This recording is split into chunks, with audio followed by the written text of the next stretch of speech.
আসসালামু আলাইকুম রহমতুল্লাহ। সম্মানিত দর্শক মন্ডলী, আশা করছি সবাই ভালো আছেন।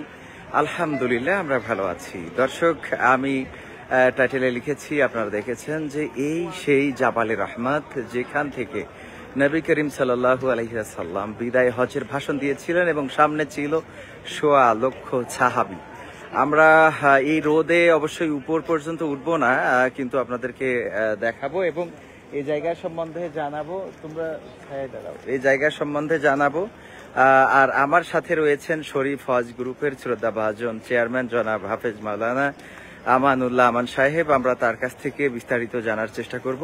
আর এখানেও দেখছেন যে কবুতর, মক্কার যেসব জায়গাগুলোতে বা মদিনার যেসব জায়গাগুলোতে মোটামুটি ভ্রমণ করা হয়, সব জায়গায় এই কবুতরগুলো আছে, যে কবুতর নবী করিম সাল্লাল্লাহু আলাইহি ওয়াসাল্লামকে হেফাজত করার জন্য আল্লাহ রাব্বুল আলামিনের পক্ষ থেকে ডিম দিয়ে তা দিচ্ছিলেন জাবালে সওর বা সওর পর্বতের গুহায়। সেই কবুতরগুলো সৌদিয়ানরা খুবই মহব্বত করে এবং এখানে যারাই আসে তারা খাবার দেয় এবং কবুতরগুলো নিয়ে আনন্দ করে। যাই হোক, আমরা একটু এগিয়ে যাচ্ছি সেই সওর পর্বতের কাছাকাছি এবং উপরে যে প্লারটা দেখছেন, ওই প্লারটা হলো নবী করিম আমাদের আদম আলাইহিস সালাম এবং হাওয়া আলাইহিস সালাম ওখানে দোয়া করেছিলেন। তো আমরা বাকি বিস্তারিত জানার চেষ্টা করব আমাদের শ্রদ্ধাভাজন শায়েখ জনাব আমানুল্লাহ আমান সাহেবের কাছ থেকে। জি উস্তাদ, আপনি যদি একটু তথ্য দিতেন।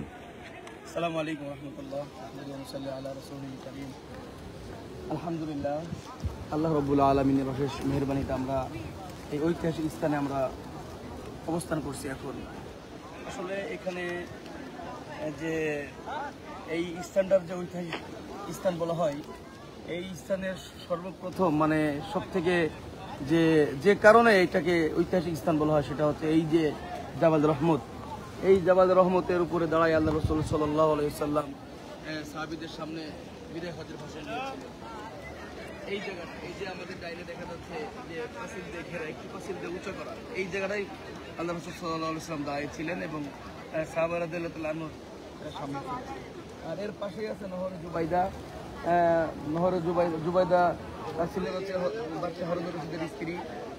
উনি একদিন স্বপ্নে দেখেছিলেন যে মক্কার মানুষ মানে একটা স্বপ্ন দেখার কারণে তারপরে উনি বুঝতে পারেন যে মক্কা মদিনায় হজের সময় হাজী সাহেবরা হজ করার সময় পানির কষ্ট পান, পানির পিপাসার জন্য অনেকেই মারা যান। এর জন্য বাদশাহ হারুনুর রশিদের স্ত্রী সেই সুদূর ইরাক থেকে এরকম পাহাড়ের গা দিয়ে পাচিল করে করে করে করে এই মিনা আরাফা মুজদালিফা পানির ব্যবস্থা করে দেন। এই যে পাচিলগুলো এখনো গা দিয়ে রয়েছে, এই পাচিলগুলো আরও ওদিকে গেলে আরও অনেক লম্বা পাচিল। আর পাহাড়ের উপরে যে বড় একটি পিলার দেখা যাচ্ছে, এই পিলারের এখানে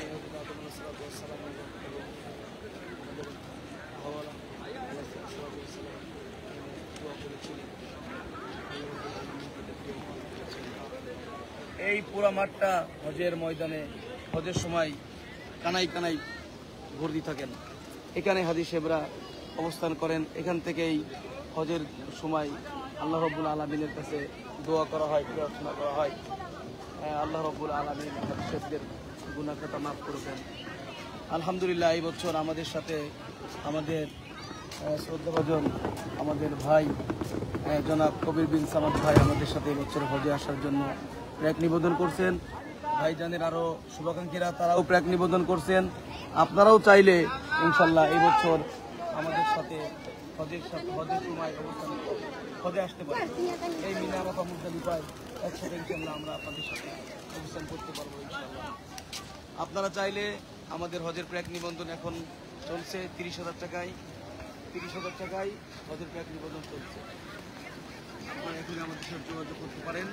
ইনশাল্লাহ এবছরে মিনা আরাফা মুজদালিফায় আমাদের সাথে আপনারা থাকতে পারবেন।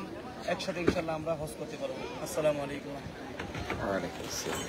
আলহামদুলিল্লাহ, সম্মানিত দর্শক, এতক্ষণ পর্যন্ত আমাদের শ্রদ্ধাভাজন শায়েখ জনাব আমানুল্লাহ আমান সাহেবের কাছ থেকে কথা শুনছিলাম। আমি আলহামদুলিল্লাহ যে এমন একটি হজ গ্রুপের সাথে কাজ করতে পারছি, শরীফ হজ গ্রুপ। আমি দেখেছি যে কথা এবং কাজের সাথে যাদের মিল রয়েছে সেটা হলো শরীফ হজ গ্রুপ। আর শরীফ হজ গ্রুপের শ্রদ্ধাভাজন চেয়ারম্যান, তিনি বরাবরই নিজে থেকে সকল হাজিদের দুঃখ কষ্ট এবং মুসিবত বা তাদের প্রয়োজন অপ্রয়োজন যা কিছু সবকিছু নিজে মেনটেন্স করে থাকেন। ইতিপূর্বে এসেছি সেটাই দেখেছি, যার জন্য ভালো লেগেছে, তাই শরীর হজ গ্রুপের হয়ে কাজ করছি। আমি নিজে নিবন্ধন করেছি, আলহামদুলিল্লাহ আলহামদুলিল্লাহ। আপনারাও নিবন্ধন করে ফেলতে পারেন শরীর হজ গ্রুপের মাধ্যমে। যোগাযোগ করতে পারেন আমাদের নাম্বারে 01732906768, 01732906768। এই নাম্বারে যোগাযোগ করে আপনারা হজের নিবন্ধন করতে পারেন। হজকালীন সময়ে আমরা এখানে, এটা আরাফাতের ময়দান বলা হয়, এই আরাফাতের ময়দানে অবস্থান ছাড়া হজ হয় না। এটা অন্যতম, আরাফাতের ময়দানে অবস্থান করা অন্যতম ফরজ। তো যার জন্য এই আরাফাতের ময়দান এবং এখানে জাবালে রাহমত, যেটা এখান থেকে নবী করিম সাল্লাল্লাহু আলাইহি সাল্লাম বিদায় হজের ভাষণ দিয়েছিলেন 1.25 লক্ষ সাহাবীদের সামনে, এবং তারপর থেকে এটা স্মৃতিময় হয়ে আছে। এবং আদম আলাইহিসসালাম ও হাওয়া আলাইহিসসালাম ওখান থেকে দোয়া করেছিলেন। পাশাপাশি যে নহরের কথা বললেন আমাদের প্রিয় শায়েখ, নহরে জুবাইদা, যেটা এই হাজিদের পানির কষ্ট দূর করার জন্য করা হয়েছিল। তো সম্মানিত দর্শক মন্ডলী, এতক্ষণ পর্যন্ত আমাদের সাথে থাকার জন্য অনেক অনেক মোবারকবাদ। এবং এটাই বলবো যে অবশ্যই হজ উমরার নিয়ত করতে পারেন এবং আমাদের সাথে যোগাযোগ করতে পারেন। যার আমাদের লাইভ দেখে এবার কিন্তু হজে আসছে, উমরাতে আসছে ওই যে আমাদের আন্টিরা, ওনারা 3 জন, যে আমি বলেছিলাম যে যাদের টাকা নেই, মানে সীমিত অর্থ আছে, তারাও আমাদের সাথে যোগাযোগ করতে পারেন। আপনাদের জন্য যা করা দরকার সেটা করবো। আমাদের আলহামদুলিল্লাহ এখন প্রায় 54 জন হাজি আছে আমাদের সাথে, এবং 54 জন হাজি আমাদের এই উমরা কাফেলায় রয়েছে আলহামদুলিল্লাহ। তো আপনাদেরকে অবশ্যই বলবো যে হজের নিবন্ধন পাশাপাশি উমরা করার জন্য শরীফ হজ গ্রুপ আপনাদের বিশ্বস্ত একটি প্রতিষ্ঠান। ইনশাআল্লাহ আমরা আছি আপনাদের সাথে, এবং দোয়া চাই, দোয়া রইল। আসসালামু আলাইকুম ওয়া রাহমাতুল্লাহ। কেমন আছেন? আপনারা এখানে জব করেন না? তো এই রোদের মধ্যে, দেশের বাড়ি কোন জায়গায় ভাই? টাঙ্গাইল। দুইজনেরই টাঙ্গাইল। তো বাড়িতে মানে মোটামুটি টাকা পয়সা পাঠাতে পারেন তো? আলহামদুলিল্লাহ। তো সব মিলাই ভালো আছেন তো? শুকরান শুকরান শুকরান, জাযাকাল্লাহ।